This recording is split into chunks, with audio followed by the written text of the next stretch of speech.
Olá, seja bem-vindo a mais um vídeo aqui do canal. Meu nome é Brandon Augusto, eu sou hipnoterapeuta, trabalho com hipnose e PNL já fazem alguns anos e foram essas ferramentas também que eu utilizei para modificar a minha vida, mudar os meus pensamentos. Então aqui nesse canal a gente fala bastante de mudança e transformação. Então, sem enrolar muito, vamos para o conteúdo de hoje, que eu vou responder a pergunta do Henrique Alves. O Henrique ele faz uma pergunta que é bem interessante e dá para a gente explorar bastante esse questionamento.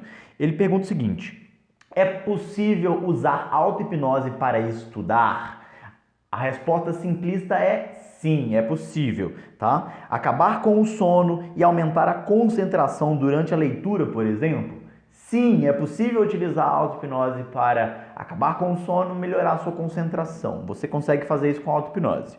E por último, ou ainda mais interessante, trazer de volta tudo que eu já estudei antes, tudo que eu já ouvi os professores explicando, mas não lembro. E aqui que a gente tem um ponto a discutir e falar mais sobre quando a gente entra nesse detalhe, né, de hipnose, auto-hipnose e memória. Eu consigo armazenar tudo na minha mente, até essa falácia que as pessoas costumam reproduzir bastante, né? Ah, o subconsciente ele lembra de tudo. Só que isso não é verdade. E a gente vai entender o porquê e entender um pouco mais sobre como a nossa memória funciona.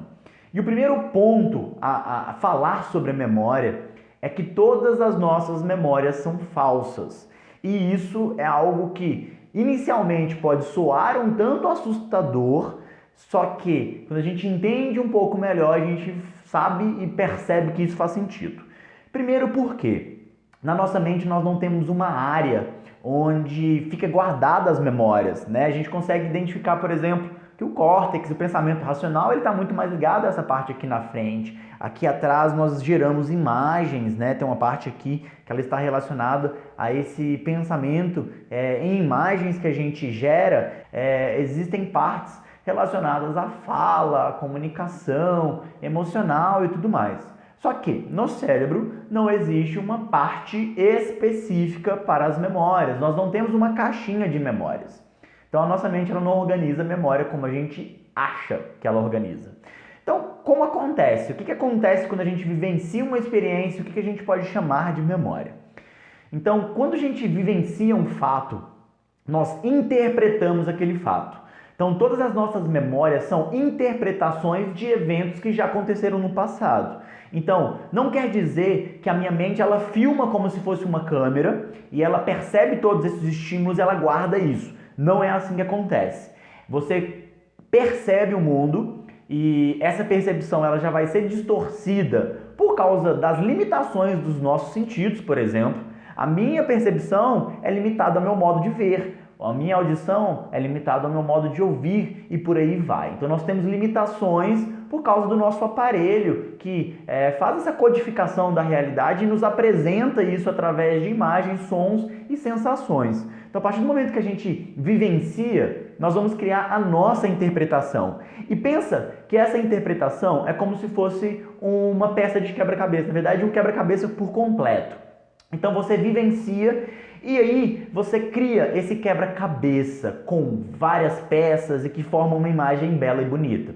Então, quando você vivencia alguma coisa, algum evento, ou até mesmo quando você estuda alguma coisa, você vai criar essa peça maior com todos esses detalhes.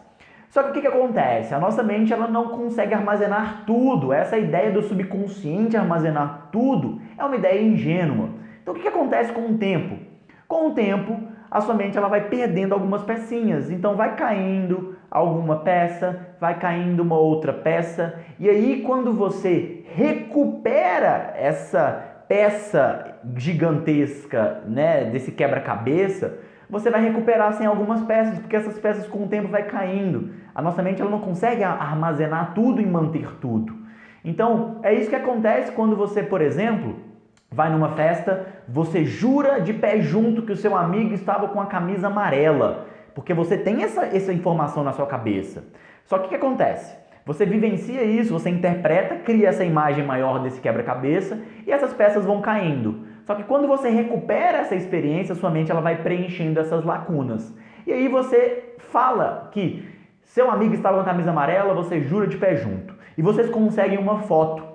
E nesse momento que você consegue essa foto, você percebe que aquela pessoa estava com a camisa, sei lá, azul. E aí, na sua imaginação, você distorceu aquele fato. E isso é muito comum de acontecer. Até por esse motivo que o processo de recuperar memórias dentro de um processo judicial, por exemplo, ele não pode ser utilizado como prova, né? A hipnose utilizada nesse processo forense, ela é utilizada quando não existe mais nenhum caminho para seguir a investigação, e aí a gente vai atrás de provas, ou na verdade não provas, né? Provas não seria bem a palavra, nós vamos atrás de evidências que poderia dar um norte diferente para a investigação. E a gente não usa isso como prova dentro de uma hipnose forense, por exemplo. Porque a memória, ela não é algo sólido, ela não é algo fixo, ela é maleável. Então, quando você estuda alguma coisa, você vai criar essa imagem maior. Ou quando você vivencia alguma coisa, você vai criar essa imagem maior e com o tempo você vai perder algumas peças. E é por isso que quando se trata de estudos, nós precisamos fazer revisões, nós precisamos revisar esse conteúdo. Pensa da seguinte forma: todas essas malhas de quebra-cabeça que é criada a partir dessa vivência que nós temos, elas vão sendo empilhadas. Hoje eu estudo, vou pegar aqui um exemplo do ensino médio. Hoje eu estudo português, eu estudo esse determinado assunto. E amanhã eu vou estudar matemática, e depois eu vou estudar física, e depois eu vou estudar tal outra coisa. E aí eu vou empilhando vários conhecimentos e várias vivências. Se eu continuo empilhando coisas e eu não recupero aquele conteúdo do passado, aquele conteúdo do passado ele vai fragmentar cada vez mais, ele vai perder mais e mais peças. E vai ser difícil eu conseguir recuperar aquele exercício, aquilo que eu estudei, da mesma maneira. Então é por isso que é importante a revisão, porque se eu estudo hoje português, matemáticas e física, então depois eu vou e retomo aquele assunto de português, aquele assunto de matemática e física de novo, porque eu reforço essa memória, eu trabalho essa memória e faço com que ela fique algo mais sólido e palpável. Então todas as nossas memórias vão ser interpretações, nós vamos remontar esse quebra-cabeça todas as vezes que nós recuperamos uma memória. Então é por isso que nós não podemos confiar tanto na nossa memória e da maneira na qual o nosso cérebro organiza informações. E nós temos que ter ferramentas, maneiras e estratégias para melhorar esse processo. A auto-hipnose ela pode sim ajudar, só que ela não vai te fazer recuperar uma memória profunda que talvez você não revisita ela há muito tempo e ela já é uma memória fraca, ela já é uma memória que está sem essas peças. Então a auto-hipnose, o processo de auto-hipnose pode te ajudar sim e muito a melhorar a sua concentração, o seu foco, ajudar você a estudar melhor e até mesmo a melhorar essa solidificação da memória e desse conhecimento. Só que, se você não revisitar essas memórias, se você não revisitar essas lembranças e relembrar, revisar esse conteúdo, não adianta de nada. Porque não vai ser a auto-hipnose que vai fazer você voltar no passado e trazer esse conteúdo à tona de uma forma mágica. A auto-hipnose não funciona dessa forma. É uma ferramenta magnífica, uma ferramenta que é muito interessante, mas ela tem as suas limitações, ela tem o seu poder, ela tem a sua magia, mas ela não vai funcionar para tudo. E é para isso que a gente tem que entender da neurociência e de outras ferramentas. Então assim, se você assistiu esse vídeo até aqui, você quer entender mais sobre a auto-hipnose, aqui embaixo tem um e-book gratuito, onde eu falo sobre a minha visão de auto-hipnose e as ferramentas que podem complementar a sua prática. E também nesse e-book você tem exercícios e informações que você já pode colocar em prática e começar a exercitar o seu cérebro, exercitar a sua mente de uma maneira mais feliz, né? Uma maneira mais direcionada para que você busque a sua qualidade de vida e aquilo que você deseja nessa sua trajetória e nesse momento.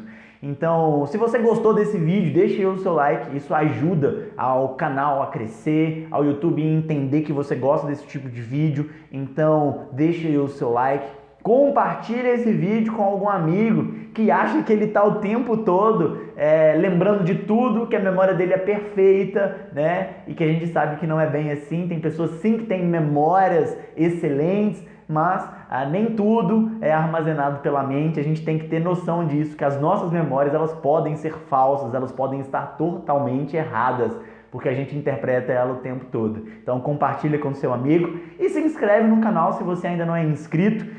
Na semana que vem nós temos algumas novidades aí a partir de segunda-feira, então fique ligado que semana que vem a gente vai ter uma série aí bem legal para falar mais sobre essas mudanças e sobre essas modificações que nós podemos fazer em nossas vidas, né? Modificações que nós podemos fazer no nosso cérebro para a gente buscar uma qualidade de vida cada vez melhor. Então na segunda-feira eu estou de volta com um vídeo novo aqui no canal, mais ou menos às 19 horas. Um forte abraço para vocês e a gente se fala. Até mais!